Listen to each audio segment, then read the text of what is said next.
ఎదురుగా వచ్చే శత్రువుతో ఎంతైనా పోరాడొచ్చు, పక్కనే ఉన్నవాడితో ఏదైనా చేయొచ్చు, కానీ నమ్మక ద్రోహితో ఎలా ఉండాలి? ఇంటి దొంగని ఎవరు పడతారు? ఈ రోజు పాకిస్తాన్ వెళ్లి అక్కడ భీకర దాడులు చేసి 100 మంది ఉగ్రవాదుల్ని ఖతం చేసి మరి మన దళాలైతే బయటకు వచ్చాయి. ఒక్కరికి కూడా ఎటువంటి ప్రమాదం జరగకుండా నిర్దిష్టమైన ఖచ్చితత్వమైనటువంటి ఒక లక్ష్యాన్ని చేరుకొని 9 ఉగ్ర స్థావరాలపై ఒకే సమయంలో దాడులు చేసి 25 నిమిషాల్లో మొత్తం అల్లకొల్లాలను సృష్టించినటువంటి మన త్రివిధ దళాలు ఈరోజు ప్రపంచంలోనే కొనియాడబడుతున్నాయి, ప్రశంసింపబడుతున్నాయి కదా.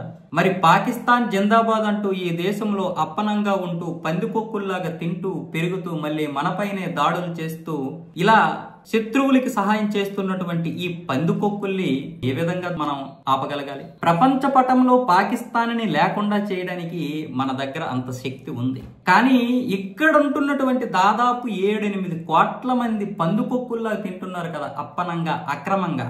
రోహింగ్యాలు కావచ్చు, బంగ్లాదేశ్ ముస్లింలు కావచ్చు, పాకిస్తాన్ ముస్లింలు కావచ్చు, ఆఫ్ఘనిస్తాన్ నుండి వచ్చినటువంటి కొద్దో గొప్ప మంది కావచ్చు, మయన్మార్ నుండి వచ్చినటువంటి రోహింగ్యాలు కావచ్చు, పశ్చిమ బెంగాల్, జార్ఖండ్, మహారాష్ట్ర, ఉత్తరప్రదేశ్, బీహార్, ఇక సౌత్ ఇండియాలో కూడా ఈ మధ్య చాలా మంది వచ్చేస్తున్నారు. ఇంకా మీకు తెలియని విషయాలు ఏంటంటే ఈ రోహింగ్యాలు చాలా మంది మన పల్లెల్లో మోతుబరి రైతుల దగ్గర పనులు కూడా చేస్తున్నారు. వాళ్ళ మనస్తత్వాలు ఏంటో, వాళ్ళ బుద్ధి ఏంటో ఈ రైతులకి తెలియదు. తక్కువ ధరకు తక్కువ జీతాలకు పనిచేస్తున్నారు అనుకుంటారు, కానీ వాళ్ళు అక్కడి నుంచి ఏ కార్యకలాపాలు చేస్తారో మనకు తెలియదు. ఇక పశ్చిమ బెంగాల్లో ఆ రాష్ట్ర ముఖ్యమంత్రి రోహింగ్యాలకి పుట్టింది కాబట్టి ఆ రోహింగ్యాలనే పెంచి పోషిస్తుంది. మరి ఒక్కొక్క రాష్ట్రం ఒక్కొక్క ముఖ్యమంత్రి వాళ్ళకి సపోర్ట్ చేస్తూ ఉంటే ఈ దేశంలో ఈ విధంగా అప్పనంగా ఇప్పుడు 7-8 కోట్ల మంది పెరిగిపోయి ఇష్టం వచ్చినట్లుగా ఇష్టారాజ్యంగా ప్రవర్తిస్తూ ఉంటే ఈ రోజు పాకిస్తాన్ మన దళాలు వెళ్లి అక్కడ భీకర పోరాటం చేసి ఉగ్రవాదులు చంపితే మరి ఇక్కడ చాలా మంది కన్నీరు కార్చారు కదా. దీని గురించి ఎవరు మాట్లాడతారు?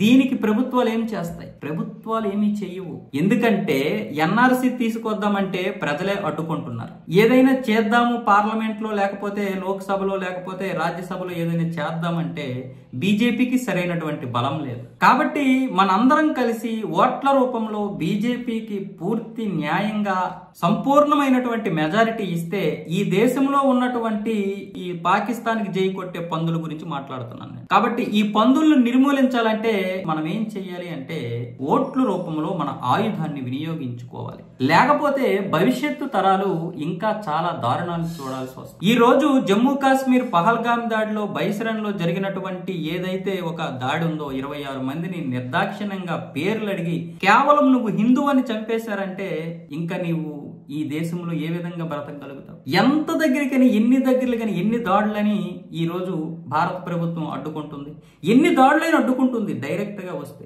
ఈరోజు జమ్మూ కాశ్మీర్ లో ఎలక్షన్ జరిగిన తర్వాత ఒమర్ అబ్దుల్లా ప్రభుత్వం వచ్చిన తర్వాతే ఈ రోజు నీకు ఈ దాడి ఇంత దినిగా ఇంత ధైర్యంగా జరగగలిగింది. అక్కడే గనక ఒకవేళ కేంద్ర అధీనంలో గనక ఆ ప్లేస్ ఉంటే అక్కడ భద్రతా దళాలు ఎప్పుడు కూడా అప్రమత్తంగా ఉంటాయి, ఇలాంటి దాడులు జరగకుండా అడ్డుకుంటాయి. కానీ ఈ రోజు ఆ పరిస్థితి లేదు. సుప్రీంకోర్టు ఒప్పుకోలేదు, ప్రతిపక్షాలు ఒప్పుకోలేదు. జమ్మూ కాశ్మీర్ లో ఎలక్షన్ పెట్టాలి, ఎలక్షన్ పెట్టాలి, ఎలక్షన్ పెట్టాలి, ఎలక్షన్ పెట్టాలని. ఈ రోజు సుప్రీంకోర్టు చూసుకున్నట్లయితే మన వివాహ వ్యవస్థని దారుణమైనటువంటి పరిస్థితిలోకి తీసుకొచ్చింది.